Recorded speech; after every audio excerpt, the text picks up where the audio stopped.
Chapter 6. Whistler's warble made Corin look up at the timer on his green and white X-Wing's main display. 5 minutes until we come out of hyperspace. Thanks. The countdown marked the end of a two-leg run from Borlius to Mrist that took a total of 5 hours to complete. Taking the precaution of hitting a transit system before arriving at Mrist struck Corin as unnecessary if the intelligence they were reacting to was correct. Our target already knows where we live. Merrick's Terek had arrived at Borlius aboard her ship, the Pulsar Skate, after a trade run that had included the visit to Mrist. Being a smuggler of no small amount of skill, she had pulled a copy of the local system traffic transport from Mrist Control to see who was operating in her area and might prove to be competitive.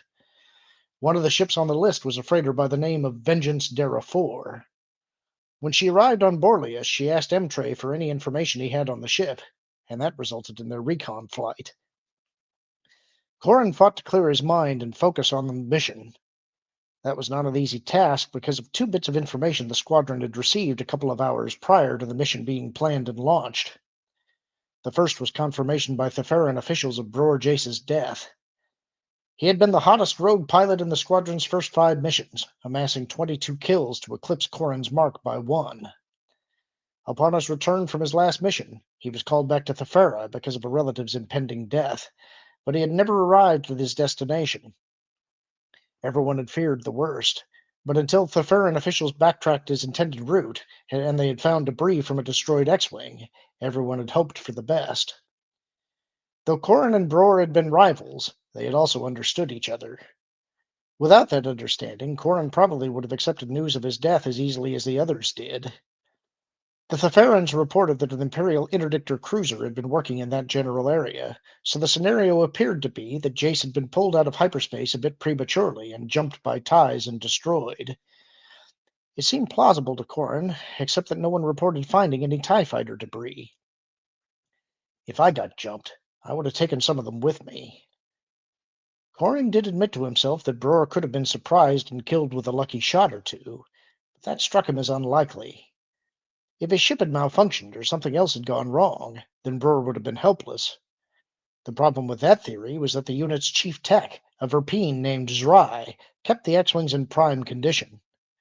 Unless someone had tampered with the ship, the chances of a malfunction were slim and none. The interdictor cruiser had been reported to be the Black Asp. It might have been coincidence, but the rogues had fought against that ship in their first engagement. Corin had come as close to dying in that fight, one where they had been dragged out of hyperspace by accident, as he ever wanted to get again. If not for Tycho Celchu's intervention, he would have been dead, or, worse yet, a guest at some Imperial penal colony. He would have been inclined to let the Black Asp's appearance pass for coincidence, except for the second bit of information that came through to him. Emtray had been trying to locate information on Gil Bastra, the man who had been Corin's superior at Corsac. Gil had been the one to fabricate the identities under which Corin, his human partner, and her husband had fled from Corellia. Corin had asked the droid to look for information because of a spurious report indicating that Gil had been caught and killed by Imperial authorities. Emtray had found a report that confirmed the original death notice, but this one elaborated on the cause of death. Gil had been killed during a botched interrogation by intelligence agent Curtin Lure. Curtin had been the Imperial liaison to Corin's Corsac division, and no love had been lost between them. I never liked him even before he let my father's murderer walk free. A lump rose in Corin's throat. He rubbed at it with his right hand, the heel of which pressed his medallion against his breastbone. His father had kept the medal as a lucky charm. It was the only memento of his father he had left since he had fled from Corellia, and Mirax had identified it as a commemorative medal struck to mark a Corellian Jedi Knight's elevation to the rank of Master. The feel of the gold medallion helped him remember the good times with his father, and that eased the tension in his throat. Corin knew it was a fallacy to think the two facts linked by time had a causal relationship, but he could not shake the gut feeling that Curtin Lure had been involved somehow with Bror Jace's ambush and death. The report about Gil's death had indicated Lure had been summoned to Coruscant and assigned new duties. Corin had no doubt that no matter what Lure was supposed to be doing, he would continue to look for a way to get back at Corin for eluding capture at Corellia. If Lure found out that I was with Rogue Squadron, he'll do anything he could to strike at me, even if he could only kill my friends. Corin bounced his helmet back against the ejection seat's headrest. Think about Lure later. Now you have a mission to run. He glanced at the cockpit chronometer.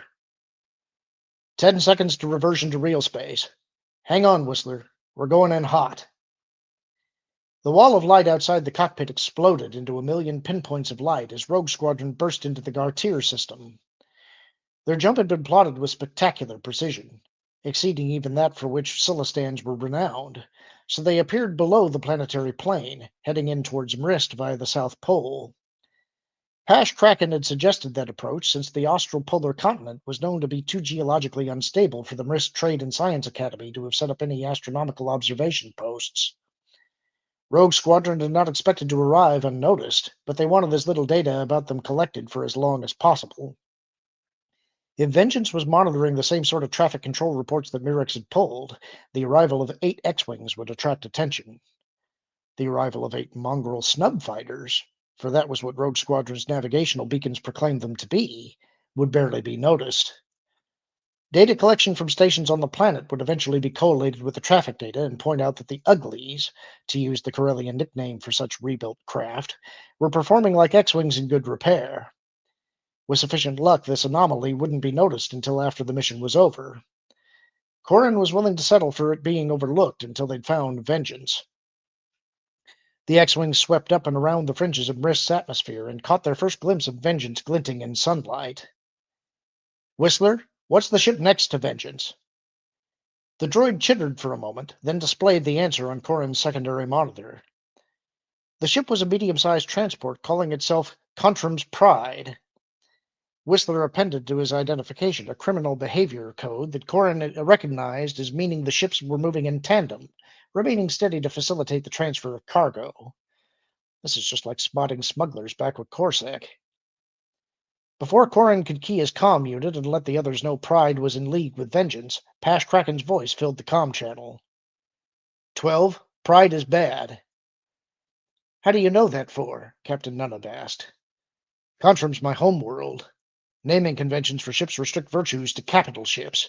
Transports are named for beasts of burden and rivers. Corin keyed his comm unit. 4 is correct, 12. Pride is transferring cargo to or taking it from Vengeance. We have 2 for the taking. S-foils in attack position. Corin reached up and hit the appropriate switch. The fighter's stabilizers split and locked into the position that gave the X-Wing its name. Off to the starboard side of his ship, he saw the 4 fighters in 2 flight move out under Kraken's command. Corin served as Captain Nunab's wingman, with Rasadi Yanur and Arisi Delaret in Rogue 7 and 8, completing 1 flight. Captain Nunab's voice filled the comm channel. Starships Vengeance Derra IV and Contrim's Pride.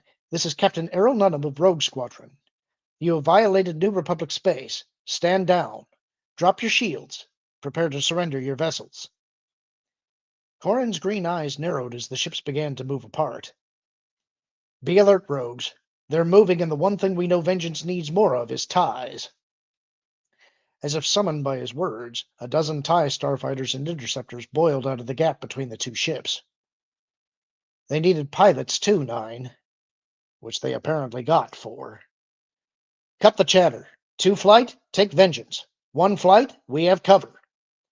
As ordered, 12. Corin flexed his right hand, then took firm hold of the flight stick.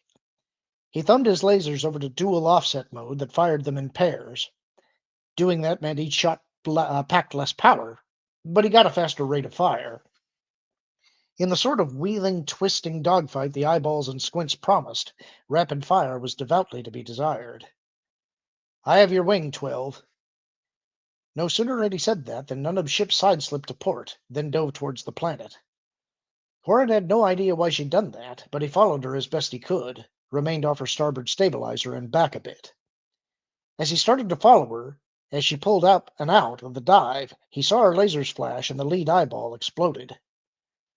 Nice shooting, 12. Her only reply came in a snap roll up onto her port stabilizer that she quickly reversed. The stern of her ship slid to starboard as she applied rudder, swinging the nose of her craft to port. It tracked along the course of the tide that had taken her snap roll feint. Nunnam's quad shot clipped the port wing on the eyeball and sent it spinning off into space. You have lead, 9. As ordered, 12. Corin glanced at his scanner and found a pair of interceptors angling in from above. He pulled back on his stick, rolled, and acquired his first target. He set up for a head-to-head pass, then cut his throttle back. Bringing the port stabilizer up, he let the fighter sideslip to the right, then he applied port rudder and repeated Nunnam's tracking shot on the lead squint. It took him 4 shots to do what she had done in 1, but the effect was no less spectacular. The scarlet laser bolts burned a line of holes in the interceptor's canted port wing. It began to tear away from the front and smashed into the ball cockpit. When the top half of the stabilizer finally ripped free, the port wing twisted. The interceptor began to gyrate and spin, then shook itself apart. Finally, the twin ion engines exploded, one after the other, sowing ship shards on the brisk atmosphere. The second squid kept coming, and Corin's maneuver had left him presenting his profile to it. Whistler whooped a warning, but Corin felt no panic at all. He rolled the ship over onto its top, then hit more left rudder. This reversed the effects of his previous move and left him going nose to nose with the squint. Corin centered the imp in his targeting cross, and when it went green, he tightened up on the trigger. The laser bolts perforated the cockpit and filled it with fire. A secondary explosion shredded the squint. The wings sailed away from the fiery red and blue ball, then the ion engines blew, engulfing the remains of the ship in a silvery cloud. It imploded, and tiny bits of debris struck sparks from Corin's shield, but did no damage. On ahead, Corin spotted Vengeance because of the sheer volume of laser fire coming from its bow and waist lasers. The green darts formed striated cones of fire that spiraled around as the gunners attempted to hit their targets. While the freighter's guns had not been intended as anti-fighter weapons, the tight spirals meant the gunners were having a very difficult time tracking their targets. Apparently, Lieutenant Kraken can fly very well. Corin saw 4 pairs of proton torpedoes head in at the waspy freighter from widely disparate angles. Even if the gunners had been good enough to actually shoot the torpedoes out of the void, covering all the shots would have been difficult. Some shots were going to get through. The only question remaining was how many. All of the torpedoes hit, bringing down Vengeance's forward and aft shields amid a storm of brilliant explosions. Vengeance began to rotate in space, exposing a gaping hole in the port side. Escape pods shot out in all directions. The freighter continued to move away from Rist, but it was clearly drifting and would eventually succumb to the planet's gravitational pull. 9, break starboard. Corin rolled his ship to the right hand, but still caught a couple of green laser bolts on his aft shield. He shunted power from his lasers to the shields, then evened their strength out. But where he had been, a TIE starfighter swooped through a dive, and one of the squadron's X-Wings flashed past, hot on its tail. I can't shake this squid on me. 12 is on the way, 8. Erisi has one of her, and Captain Nunnam's on her way to help.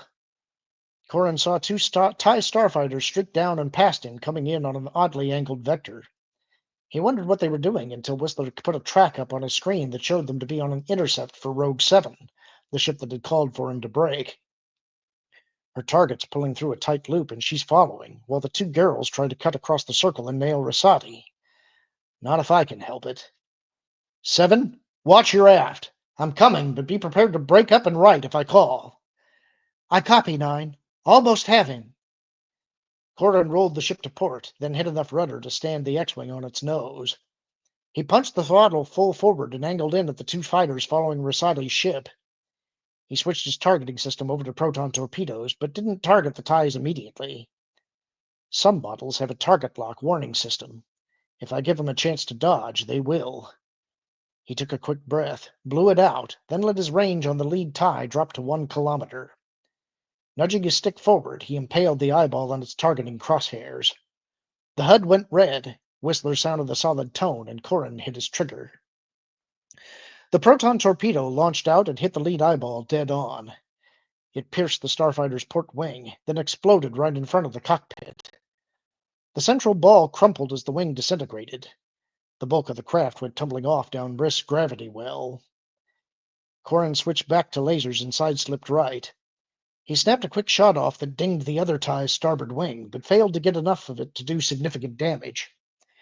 The tie broke hard to port, so Corin rolled the X-wing to the port, applied some rudder, and cut his speed back to remain on the tie's tail. The eyeball rolled right, then climbed sharply. Corin started to climb, then the tie came over to complete a loop. Corin snapped the X-wing over on its right S-foil, presented the port side to the tie. The starfighter's first shots passed wide on either side of the snub fighter, but the eyeball started to roll to correct his aim. Corin hit hard left rudder, then rolled 90 degrees to starboard to face the eyeball head on and give him the worst targeting profile possible. With a flick of his thumb, he brought the torpedo targeting program up and immediately got the tone from Whistler. Ignoring the hail of green laser bolts hammering his forward shield, Corin squeezed the trigger. The proton torpedo tore the tie's starboard wing off, sending the starfighter into a flat spin. Whistler reported the ship's thrust had been cut in half. Corin would have put that down to damage done to the starboard engine, but the spin began to slow. The pilot had clearly shut down the port engine so he could counter the spin. Restarting the port engine would give the pilot maneuvering power, but an explosion on the port side of the fighter showed the restart had not worked as intended. Blue lightning played over the fighter, then it burst into a fireball that streaked in towards the system's sun. Whistler, target! The droid displayed an image of Contram's Pride on the scope, but it wasn't going anywhere. Corin hit a few buttons on his console, shifting around to see if there were any more fighters available, but he found none. Whistler's negative bleat chastened him for doubting the droid. Just checking. Whistler rebleated his comment. Yes, perhaps I should know better. Corin keyed his comm unit. 9 is clear, 12. I copy 9. Come to a heading of 173 and orbit Vengeance at 3 clicks.